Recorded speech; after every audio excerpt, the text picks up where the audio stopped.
오늘 말씀은 매일 성경 우리 큐티집 본문으로 전하는 시간이죠. 오늘 큐티집의 본문은 각기 다른 주제가 크게 세 부분으로 되어 있죠. 첫 번째는 맹세하지 말라, 두 번째는 악한 자를 대적하지 말라는 것이며, 세 번째는 원수를 사랑하라는 것입니다. 그리고 이 세 가지 주제를 짧은 시간에 다 못 다루기 때문에 설교를 다 한꺼번에 하는 것은 무리라고 생각이 되어져서 오늘 하나의 주제만 가지고 말씀을 전하려고 합니다. 맹세하지 말라고 가르치신 주님의 말씀입니다. 두 번째와 세 번째 주제는 우리가 격주로 나누고 있는 존 웨슬리의 표준설교 산상수훈의 말씀에서 다루고 있기 때문에 다음 달경에 종합적으로 나누게 될 것입니다. 맹세를 통해서 자신의 결벽과 신앙을 과시하기는 쉽습니다.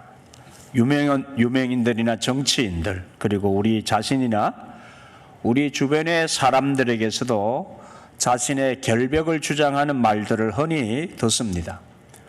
하지만 가만히 들여다보면 진실이 무엇인지 판단하기 불가능할 정도로 복잡합니다.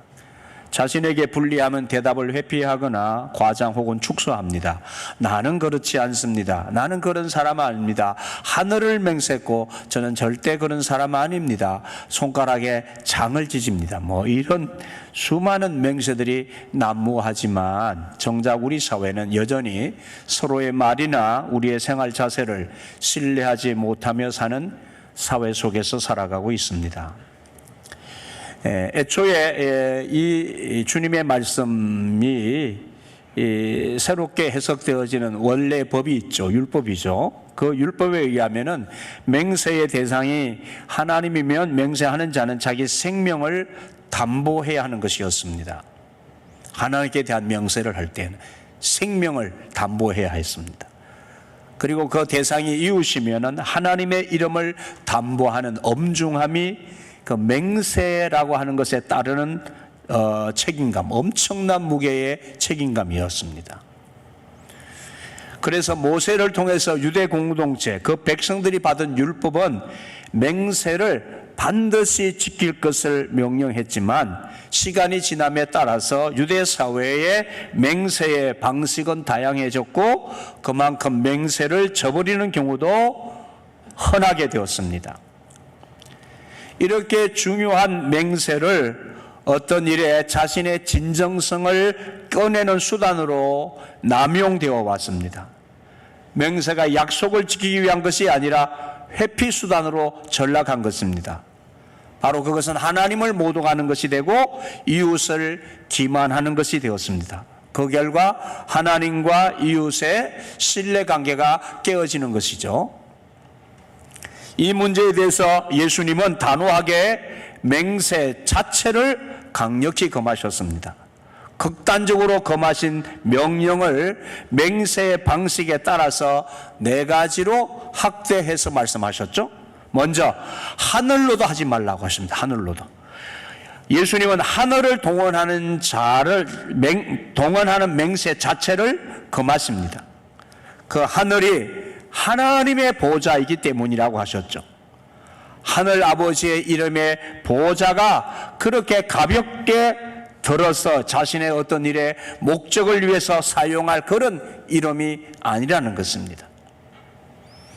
그분의 이름을 함부로 덜먹여서 맹세하지 말라 그 말입니다. 두 번째 방식은 하늘과 대칭을 이루는 땅입니다. 주님은 땅을 두고 맹세하는 것도 금하십니다. 땅은 하나님의 발등상이기 때문이라고 하셨죠. 사람들은 맹세의 중함과 진실성을 더하기 위해서 이렇게 하늘과 땅의 이름을 덜먹이며 사용한다는 것입니다. 하지만 그 하늘과 땅의 주인은 하나님이십니다. 하늘과 땅을 자신의 맹세에 동원한다는 것은 하나님의 위엄과 권세를 자기 마음대로 이용하는 가벼움이고 오만함입니다. 어떻게든 맹세를 통해 원하는 것을 얻으려고 하는 탐심이라고 하셨습니다.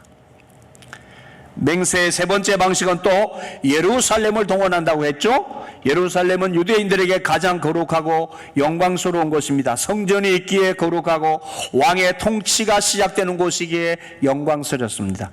하늘과 땅, 예루살렘은 전부 하나님께 속한 영역으로 하나님의 권세와 영광이 충만한 자리인데, 그 하나님의 이름을 동원해서, 그 하나님의 권위를 동원해서 사람들이 맹세하지 말라는 것입니다. 지금 예수님은 그것을 동원해서 개인적인 욕망을 이루려고 온갖 그 맹세를 남용했던 시대상을, 유대 사회상을 꼬집으시는 것이죠. 마지막 맹세는 우리 자신의 머리를 동원하는 것입니다. 머리는 몸의 중요한 여러 부분들 중에서 어떤 데는 중요성과 능력을 상징하는 것입니다. 자신이 한 맹세가 중요한 만큼 반드시 지킬 것이며 그 맹세를 지킬 능력이 있음을 과시하는 것입니다. 그러나 예수님은 너희는 스스로 머리카락 하나도 희거나 끊게 하지 못한다고 말씀하시면서 인간의 연약함과 한계를 지적했습니다. 하나님만이 당신의 맹세와 당신의 약속을 지킬 수 있는 분이에요. 우리 인간은 연약함 때문에 맹세해놓고도 약속해놓고도 너무 쉽게 그 맹세와 약속을 저버린단 말입니다.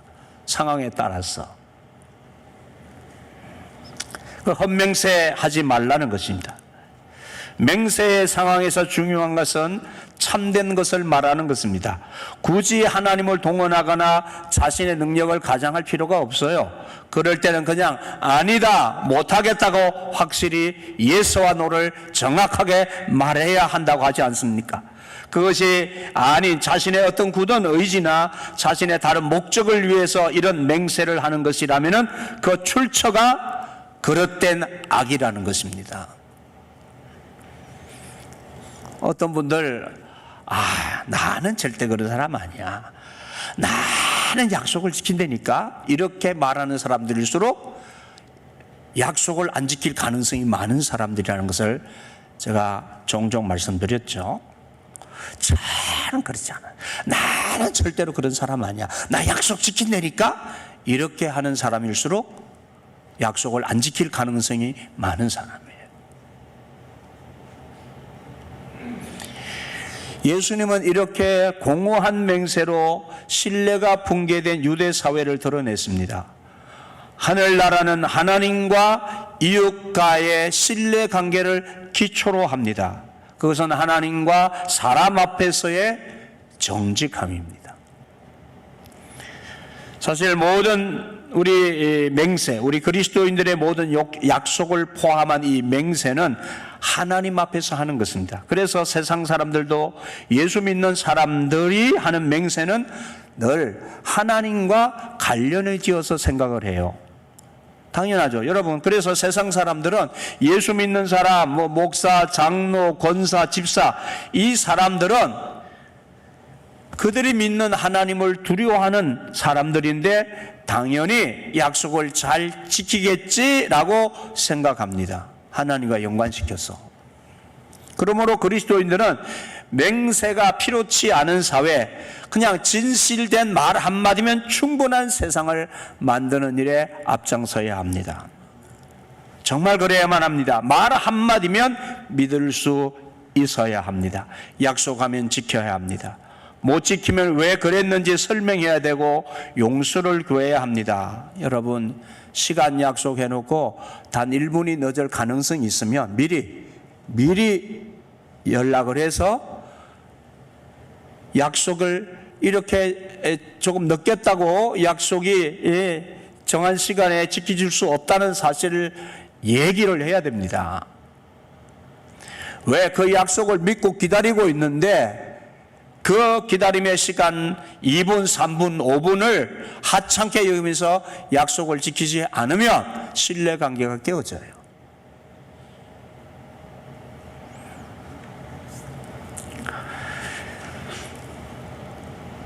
그 이후로 정말 그 사람과의 관계가 신뢰가 생기지 않게 되어지므로 믿을 수 없는 사람이라고 생각하게 된단 말입니다. 여러분, 언제부터인가 우리나라에 역할 대행 전문업 서비스가 생겨났는데요. 그 종류가 해마다 늘어난다고 합니다. 역할을 대신해 줄 사람을 돈을 주고 고용하는 서비스입니다. 건물 관리 대행 서비스, 배달 대행 서비스, 대리운전, 운전기사 대행 서비스, 이건 흔한 일이 됐습니다. 그런데 여러분, 학교에서 아침에 초등학교에서 녹색 어머니들이 나와서 파란 깃발, 녹색 깃발 들고 이렇게 아이들 하굣길, 등굣길 이렇게 안내하고 하는 녹색 어머니 하는 활동 중에 그런 일이 있잖아요. 그런 일도 대행해 주는 서비스가 생겼어요. 그러니까 내가 부모인데 부모가 가져야 되는데 내가 시간이 안 되니까 대신 사람을 사서 그 녹색 어머니 내 역할을 대신해 주는 역할을 하고 있습니다. 줄서기 서비스도 있다는 거 아시죠? 줄을 서야 내가 티켓을 사기 위해 줄을 서야 되는데 내가 설 수 없으니까 돈 주고 사서 내 대신 서게 하는 것입니다. 집안 청소나 모든 짐 정리 대행해 주는, 아주 깔끔하게 정리를 해주는 서비스도 있고요. 아버지 대행 서비스도 있어요. 이건 실제로 있었던 일인데 어느 고등학교 같아요. 고등학교에서 교사가 학생에게 부모님 좀 모시고 오시라고 그랬어요. 그랬더니 이 학생이 아버지 역할 대행 서비스 업체를 찾아가지고 아버지 역할 대행을 해서 돈 주고 사가지고 아버지를 학교에 보냈어요. 왜냐? 자기 부모에게 얘기하면 후환이 들어와가지고.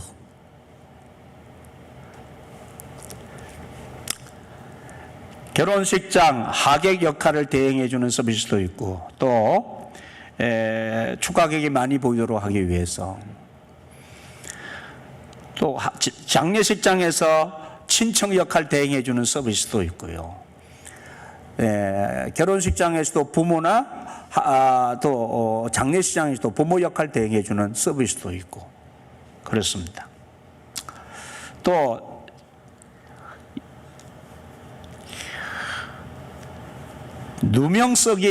누명을 대신 써주기 대형 서비스도 있어요.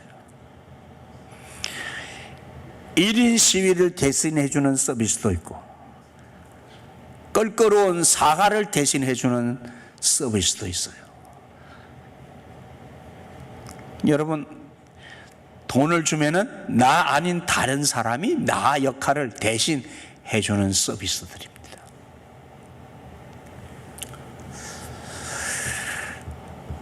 혹시 우리 교회에 예배 드리러 오는 분들 중에 자기는 주일에 친구들과 함께 여행 가고 놀러 가거나 다른 일 하면서 남편이나 아내 대신 보내서 나 대신 예배 드리고 오라는 마음으로 대표권자 행사하도록 남편 보내고 아내 보내놓고 당신 예배 드리고 왔으니까 오늘 나 대신 예배 드렸다고 그렇게 생각하는 분 없었습니까?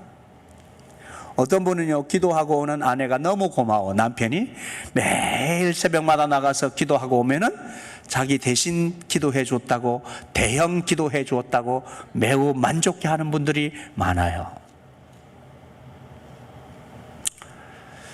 제 조커입니다만은 우리 박대현 목사님 어느 날 저에게, 아버지, 저는 목회하면요 새벽 기도 대행하는 목사를 두고 싶어요. 새벽 기도만 전담하는 목사를 주고 그랬으면 훨씬 목회가 쉽겠다고. 자기는 목회를 생각하는데 제일 어려운 게 새벽 기도를 어떻게 해야 되나, 이 새벽 기도를 하는 게 제일 어려운 부분이라고 생각이 들어서 새벽 기도 대신 해주는 목사만 줬으면 좋겠다는 우스운 얘기입니다. 우스운 얘기.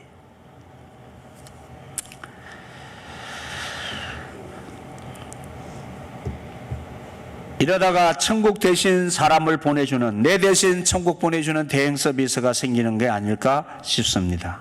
여러분, 아무리 이런 대행해주는 서비스가 발전을 해도 대신 주고주는 서비스는 생길 수가 없고요. 천국과 지옥을 대신 가는 서비스도 있을 수 없습니다.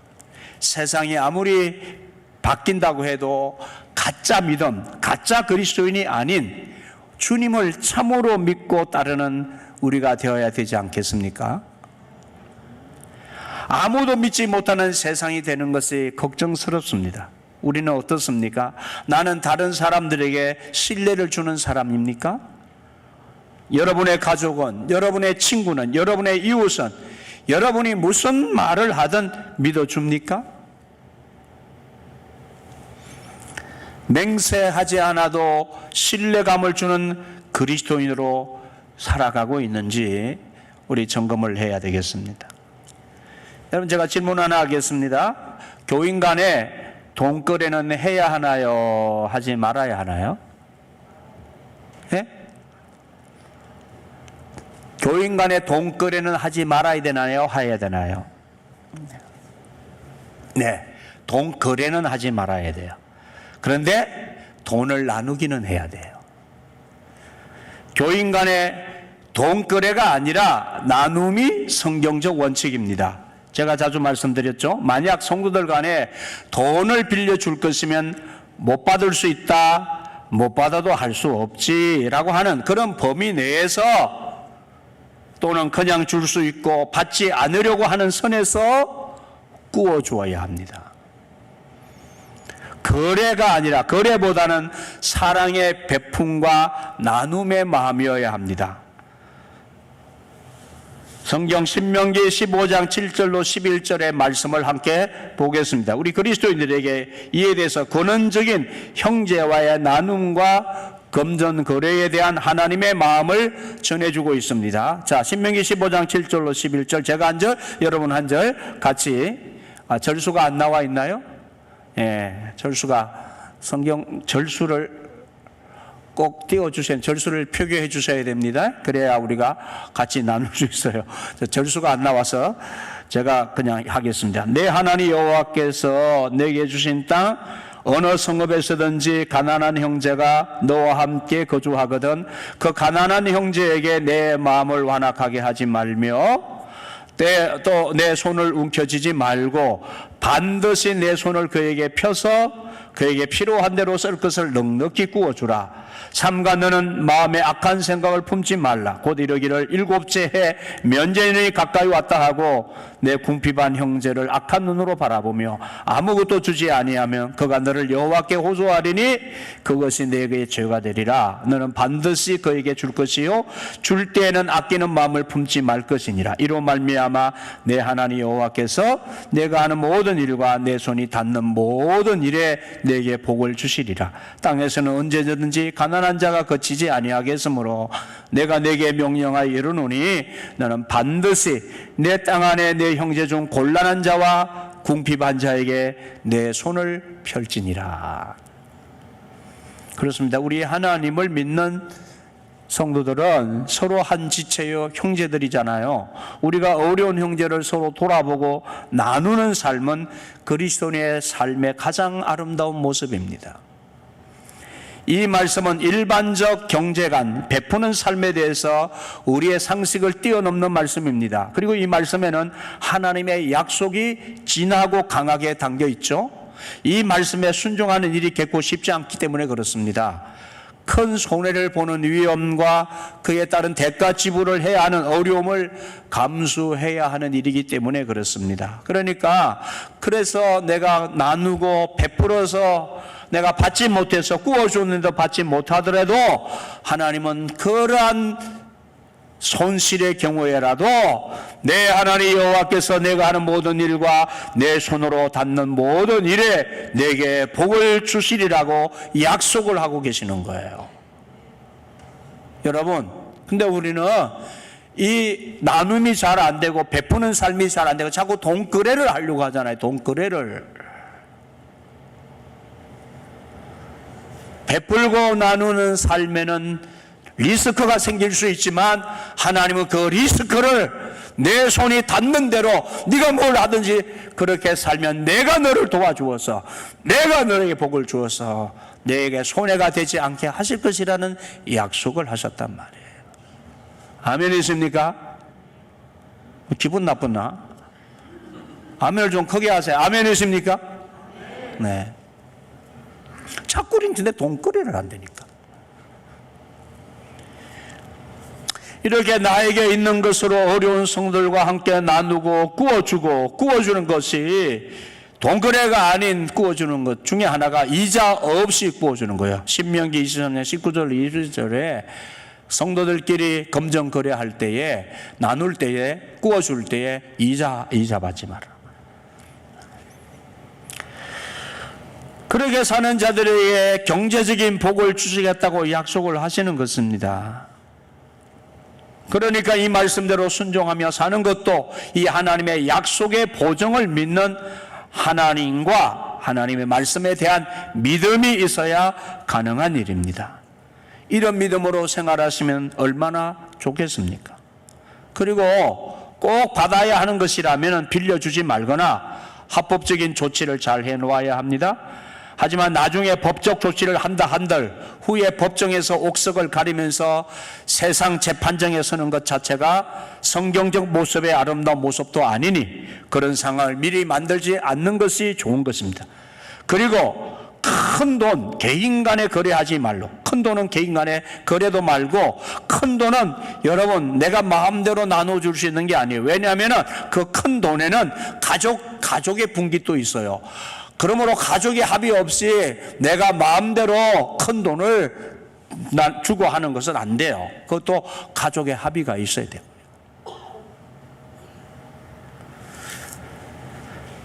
나의 권한을 벗어나는 돈거래는 개인 자신만의 결정에 따라 하면 권한의 침해가 되는 불의한 것이 됩니다.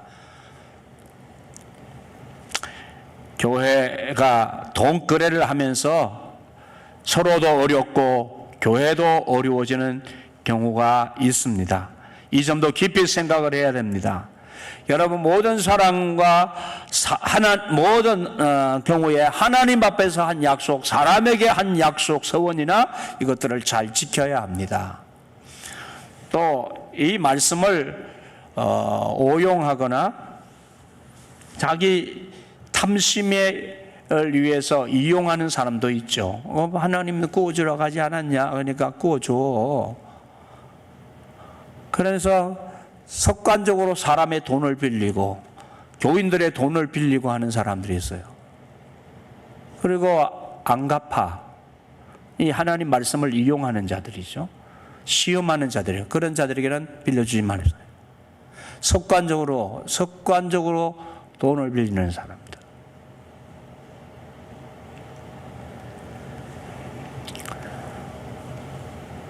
돈을 빌렸으면 잘 갚아야 하고 어떻게든 또 갚으려고 하시기 바랍니다.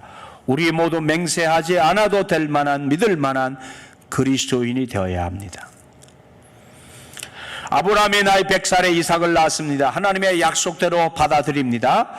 그래서 그 약속을 믿고 아들을 받았습니다. 하나님 100세 아들을 주셔서 약속한 것을 이루셨습니다. 하나님은 아브라함이 이삭을 제물로 삼아 하나님께 드릴 것을 명하셨고 아브라함은 그 명령에 따라 행동했습니다. 물론 하나님께서 그 아들을 육체의 고기를 드시기 위해서 드리라고 한 것이 아니죠. 아브라함을 시험하기 위해서 어떻게 하나 보시려고. 당시에 아브라함이 그 마음으로 하나님 말씀을 받았을 때에 당시에 주변에 이방 사람들, 이방신을 섬기는 사람들은 지 자식을 제물로도 바쳤다니까요. 그런데 하나님 음성이 들렸다고 아브라함이, 야 저거 봐라, 저 이방 사람들도 그 거짓된 신에게도 저렇게 그 너 생명보다 귀한 자식을 저렇게 바치는데 너는 나를 저렇게 사랑하냐? 너 아들 이삭 바칠 수 있냐? 이 음성이 들리는 거예요. 네 하나님 저 바치겠습니다 하고 끌고 모리아산으로 가잖아요. 그래서 하나님께서 칼을 들어 내리치려고 하네 막으시면서 알았다, 네 마음 알았다 하고 하시면서 대신 수양을 잡아서 바치도록 하나님이 수양을 예비하셨잖아요.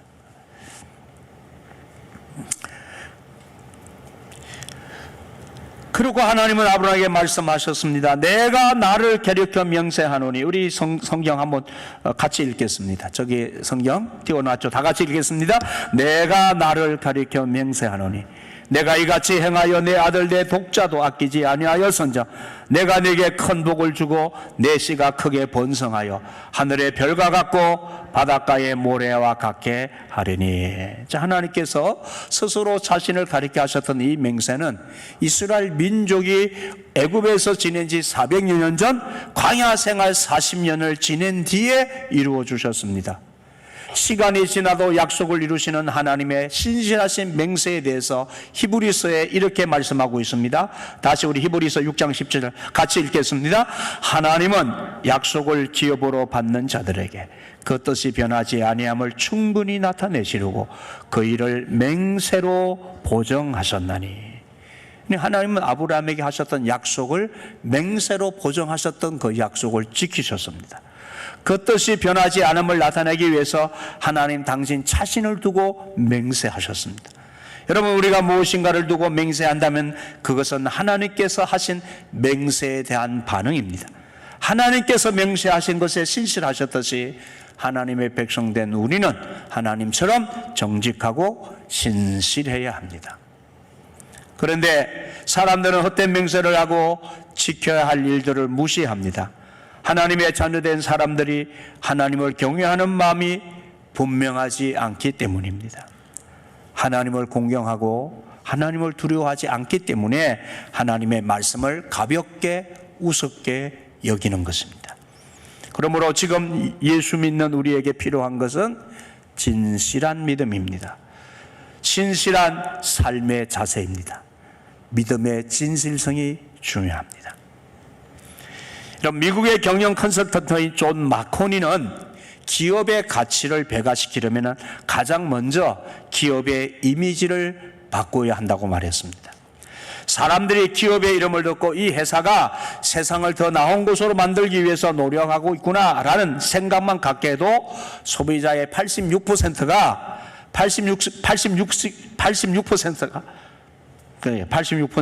그 기업의 제품을 긍정적으로 생각한답니다. 그렇게 이미지가 중요하기 때문에 개인도 기업도 실제 어떠한가 보다 어떻게 사람들에게 영향을 미치고 좋게 보이느냐가 더욱 신경을 써야 하는 부분이라는 것이죠. 어느 날 한 백화점 과일 코너에 이런 문구가 붙어 있었습니다. 거기에 딸기도 있고 수박과 참외가 있는데 이렇게 적혀 있었습니다. 오늘 딸기는 산지에 비가 와서 평소보다 덜 달고 다소 무릅니다. 수박 참외는 아직 제철이 아니어서 덜 답니다. 구입에 참조하십시오. 여러분이 과일 가게 상가에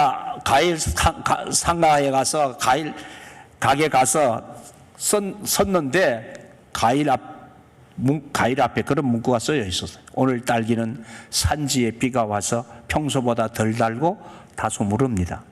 수박 참외는 아직 제철이 아니어서 덜 답니다. 구입에 참조하십시오. 이거 사라는 거요, 말라는 거예요.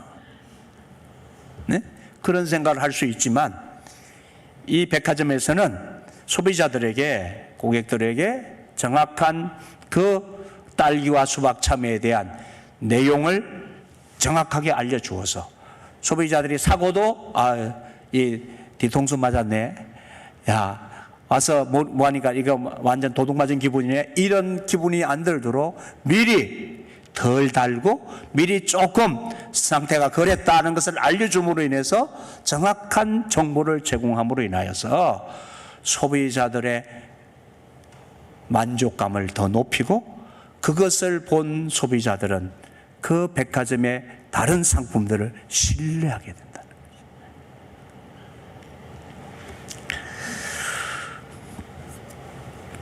물론 이런 행동이 그 자체가 고객들을 생각하는 순수한 마음이 아닌 다른 의도된 상술로서 보이기식이 되어서는 안 될 것입니다. 우리 행위도 이웃을 섬기고 사랑하는 동기여야 합니다. 무슨 잘 보이기식의 의도된 행동이나 정직해 보이고 믿을 만한 사람이 되란 그것을 보이기 위한 것이라면 그것은 대행 서비스나 다름이 없는 행동일 뿐이며 그것 자체가 바리새인적인 것이 되는 것입니다. 하지만 모든 선한 것은 모양이라도 본받고자 하는 순전한 마음이 우리에게는 중요합니다. 우리 그리스도인들과 교회의 이미지가 세상 사람들에게 지금 어떻게 비춰지고 있습니까? 오늘 본문에서 예수님 말씀하십니다. 오직 너희 말은 옳다 옳다 아니라 아니라 하라. 이에서 지나는 것은 악으로부터 나느니라. 우리는 우리 자신이 불완전한 존재임을 알면서도 곧잘 장담하기를 좋아합니다. 맹세하고 또 맹세받기를 원합니다. 그러나 예수님은 그렇다라고 할 때 예스라고 해라, 아닐 때 노라고 하는 것이, 그것이 너희들의 삶이어야 한다. 더 이상의 말은 악으로부터 나오는 것이라고 말씀하셨습니다. 물론 세상을 살면서 확인서를 받고 서약서가 필요할 때도 있습니다. 계약서를 받아야 합니다. 당연히 해야지요. 왜냐하면 완전하지 못한 사람들이 모여서 살아가는 이 세상에서 진실하지 못함에 대한 방어장치가 없으면 그 일로 인해서 피해자가 생기고 사회가 혼란스러워지기 때문입니다. 하지만 하나님 나라를 소유하는 우리들에게 필요한 것은 맹세가 맹세되도록 하는 진실성입니다. 그리스도인은 세상에서 이루어지는 약속과 맹세가 신뢰를 갖도록 입술에, 말에, 마음가짐에, 행동에 진실함이 드러나도록 살아야 합니다. 저나 여러분이나 그렇게 살아야 합니다. 맹세를 통해서 보정되어야 할 만큼 애매모호한 말은 하지 말아야 합니다. 약속을 거듭 확인받고 증거와 증인이 있어야 할 만큼 신뢰를 주지 못하는 오늘 우리의 사회에서 여러분, 우리는 어떻게 이 세상을 바꾸어야 되겠습니까? 짝퉁 생활은 하지 말아야 합니다. 여러분에게 여러분이 당신은 교회 다니십니까? 여러분 주변의 친구들이나 여러분을 아는 사람들이 당신은 교회 다니십니까? 교인이신가요? 라고 물을 수 있죠. 그렇게 질문을 받으셨죠? 그렇게 질문을 받으면 보통 대답을 어떻게 하시나요? 당신은 교인입니까? 교회 다니십니까? 라고 말을 하면 보통 네, 교회 다녀. 그래, 나 교인이야. 이렇게 말하죠. 그런데 이렇게 고쳐서 말해야 한다고 저는 생각합니다. 나는 그리스도인입니다. 말에는, 단어에는 사람들과 그 시대의 의식이 담겨 있습니다. 교인이냐고 묻는 그 말에는 뜻과 의식이 깔려 있습니다. 그냥 교회 다니는 사람이냐라는 그런 의식이 담겨 있어요.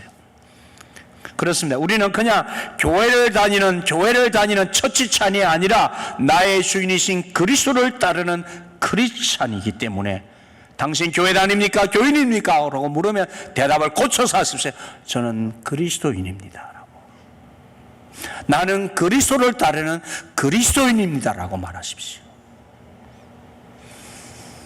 제가 질문하겠습니다. 그러면 답을 바로게 하세요.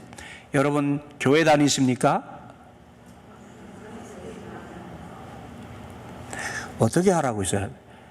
여러분 교인입니까? 네, 저는 그리스도인입니다. 이렇게 말하라고. 다시 한번 크게 하세요. 여러분 교인입니까? 교회 다니십니까? 저는 그리스도인입니다. 교회 다니는 처치찬이 종교인이 되지 마시고 그리스도를 따르는 그리스도인이 되시기 바랍니다. 기도하시겠습니다.